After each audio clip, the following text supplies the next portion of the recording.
السلام علیکم ورحمۃ اللہ وبرکاتہ۔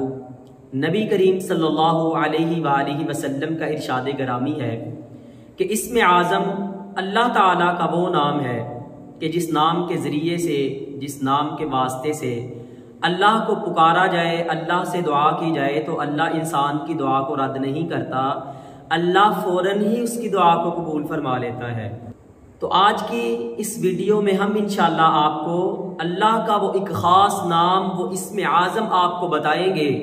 کہ جس اسم اعظم کے واسطے سے، توسط سے آپ اللہ سے مانگیں گے تو اللہ آپ کی دعا کو قبول فرما لے گا، اللہ آپ کی دعا کو رد نہیں کرے گا۔ اگر کوئی جادو زدہ مریض ہے تو وہ اپنے جادو کو ختم کرنے کے لیے اس اسم اعظم سے اللہ سے دعا کرے، یا اللہ اس جادو کو ختم کر دے، تو میرا رب جادو کو ختم کر دے گا۔ اگر کوئی جنات زدہ مریض ہے تو اس اسم اعظم سے اللہ سے دعا کرے، یا اللہ ان خبیث جنات سے نجات دے دے، میرا رب نجات دے دے گا۔ جو بھی آپ کا مسئلہ ہے، بندشیں ہیں، رکاوٹیں ہیں، کچھ بھی ہے،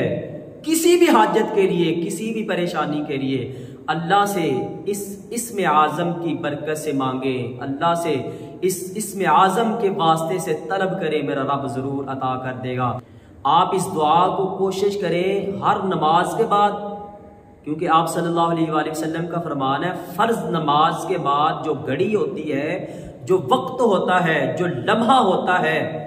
وہ قبولیت کا لمحہ ہوتا ہے۔ اللہ تعالیٰ اس وقت میں کی گئی دعا کو قبول فرما لیتا ہے۔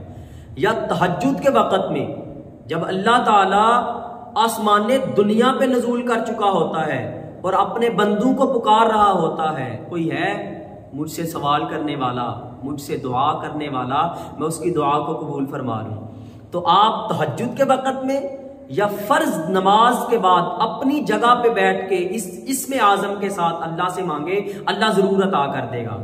کیسے دعا کرنی ہے؟ اسم اعظم کون سا ہے؟ وہ اللہ کا ایک خاص نام کون سا ہے؟ الف لام میم، اللہ لا الہ الا هو الحی القیوم۔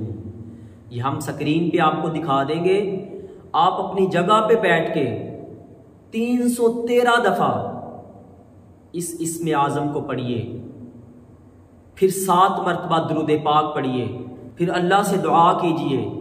اللہ سے التجا کیجئے، گڑ گڑائیے، دل سے دعا کیجئے،